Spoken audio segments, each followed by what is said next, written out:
They never saw this coming. The left still can't seem to wrap their heads around why Kamala Harris failed so spectacularly, and instead of honest reflection, their excuses are only spiraling further into delusion. On a recent panel discussion on Bill Maher's show, even the famously liberal host couldn't dodge the elephant in the room, dismantling their logic live on air and forcing an uncomfortable reckoning. But the real jaw-dropper came when none other than Michael Douglas stepped in, unexpectedly backing Bill and delivering the kind of blunt truth that left the rest of the panel stunned. Today, we're diving into that eye-opening exchange and unpacking how the left's refusal to confront reality isn't just a political misstep, it's a full-blown strategy collapse. Stick around because this conversation is the wake-up call they didn't see coming. And if you haven't already, make sure to subscribe and smash that notification bell so you never miss a breakdown like this. Who might emerge as the strongest Democratic opposition leader in the next Trump era? Oh, well, that's a good question. I mean, like Adam Schiff, he won, right, big. And he won big. I like Wes Moore. Wes Moore's fantastic. He's in Maryland. Yep. But who's going to be the one? Gavin Newsom, we have here in this state. He's already called the legislature to. I mean, Trump hasn't done anything yet, but I understand the. This was the problem. You know, there was a 2014 study that showed that Fortune 500 companies were more likely to pick a female CEO if the company was struggling, basically setting women up for the big job, but to also fail. If they did well, fine. But if they failed, look, we have a female CEO while failing.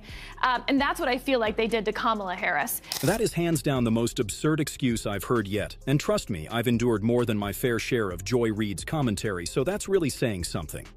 Trying to blame Kamala Harris's failure on her gender isn't just dishonest, it's flat-out laughable. Let's cut through the nonsense. Harris didn't crash and burn because she's a woman. She flopped because she was an unlikable, uninspiring candidate with no real base of support, no message that resonated, and no authenticity to back it all up. It's the same tired narrative they trotted out for Hillary Clinton in 2016, and if anything, it's even more pathetic the second time around. But the spin didn't stop there. Sarah had yet another excuse lined up to defend Kamala, and that's when Bill Maher and Michael Douglas finally stepped in, calling her out and setting the record straight in a moment that was as necessary as it was brutal. That was a 3-month campaign, and she was supposed to introduce herself to the American people. No wonder people were Googling, did Joe Biden drop out? And so... No. No. You're saying 3 months wasn't long enough? It was too long. It was long enough. It was long enough. If they had a primary... It's not that they didn't have time to introduce. They met someone and they didn't like them. If they had had a primary, they wouldn't have picked her. And if they had, she would have been able to rough out those edges that then she basically has to start from scratch with a campaign team she didn't hire that didn't like her, right? It was his team. And so I wonder if that next Democratic person, maybe someone's not even on our radar yet. Because frankly, when you look at the history of who's, there's two types. The one who waited in line, who was next in line, and then there's the one who comes out. That's Obama, that's Clinton, that's Reagan to some extent. Listen, if even the Amish, yes, the Amish knew what was going on during the last elections, then there is absolutely no excuse for these mainstream commentators to sit there and say, people didn't know about Kamala. That's not just wrong, it's lazy and insulting to anyone paying the slightest bit of attention. Think about it. This is a community that largely rejects modern technology, doesn't watch television, and isn't scrolling through social media 24/7 like the rest of the country. And yet, despite all that, they saw through the media noise, saw what was at stake, and turned out in record numbers to vote for Trump. When a group known for staying far from political drama suddenly gets involved, you know something seismic is going on. But instead of acknowledging that reality, MSNBC analyst John Heilemann chose to double down on Sarah's excuse fest and took the conversation to a whole new level on the absurdity scale, almost like they're determined to prove just how disconnected they really are. You're the sitting vice president, and you get put on elevated to the top of the ticket 107 days ahead of the election. I think that is a very high degree of difficulty to put on anybody. And I do not think she is the perfect candidate.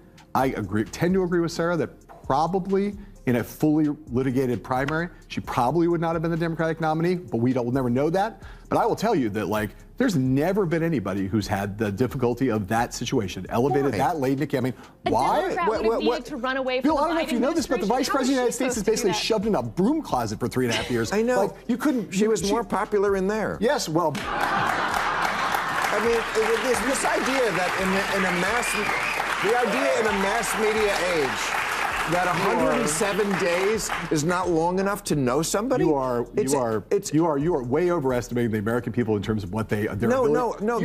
You have someone like Donald Trump has become a universally known, understood, loved by some, hated by others over the course of being omnipresent for 8 years. Okay. Barack Obama becomes president of the United States after running for 2 years as president, runs a 50-state primary, is on television, does dozens of Democratic debates, and by the time at the end of that, most people knew who he was. We already saw this disaster coming back in the 2020 primaries. Kamala Harris didn't even make it to Iowa, dropping out before a single vote was cast, and that alone should have been a glaring red flag. Her campaign didn't just fizzle out. It flatlined from a lack of support and resources. But fast forward, and she was handed every possible advantage. Mountains of donor cash, full-throttle media cheerleading, and the unshakable backing of Hollywood's elite. Despite all that, she somehow managed to burn through a jaw-dropping $1 billion, ending her campaign $20 million in the red. Let that sink in, because that's not just a failure, that's a political implosion of historic proportions. And the worst part, the smug, condescending way John Heilemann talks about the American people, as if voters just didn't get it. That tone says everything about the mindset of the media class, detached, arrogant, and completely out of touch. No wonder they're hemorrhaging trust and losing their grip on public sentiment. Instead of pointing fingers at the electorate, maybe it's time they take a brutally honest look in the mirror. Small dollar donors are arguably the worst thing that's happened to our politics, as it turned out. It's a small dollar donor didn't make $20 billion. No. A lot of it. Some of it, yeah. A lot of it. And they represent about 2% of our country. There's a few special PACs in there that saw $100 million plus. Those are bad, too. I think you can believe that you could have shorter elections in America, but it's not like we don't know. In Britain, for instance, when you have a short election, it's not like you don't know who the leader of the party is for months and years before that. But you're either the person who's Googling the day before, did Biden drop out, or you know in a week. You know, did anyone in this audience not know enough about Kamala Harris pretty much after a week to make a decision? Yeah, you just people. It's ridiculous. We just get sicker of them. There are two glaring issues that need to be called out here.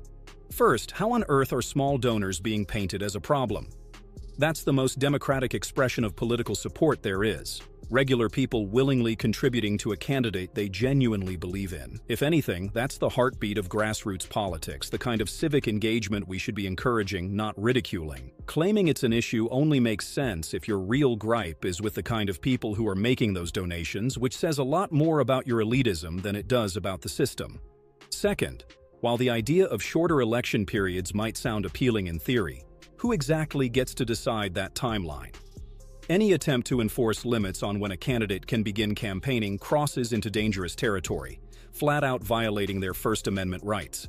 Freedom of speech doesn't come with an expiration date, and beyond that, history proves that launching early doesn't guarantee anything. Plenty of early favorites have crashed and burned before Super Tuesday. But instead of acknowledging any of that, these two just kept rambling with excuse after excuse until Bill Maher, clearly fed up with the nonsense, finally stepped in and delivered the reality check they so desperately needed. Why do you have to make all these excuses for her? This, like I said, all this was this week was people who said, oh, she ran a flawless campaign. How ridiculous. Or it's racism. This is an old playbook. Yes, I didn't say any of those things. I know, but I've heard a lot of these things. And I think America's perfectly willing to elect a woman. They just didn't like the last two that were put up. Exactly. Gender or sex has absolutely nothing to do with it. What truly matters to voters are a candidate's policies, their track record, and whether they can actually communicate a coherent, compelling vision for the country. When all three are a disaster, voters will look the other way every time, no matter who you are. It really is that simple. Trying to guilt or shame people into voting based on identity alone is not just lazy politics, it's blatant manipulation.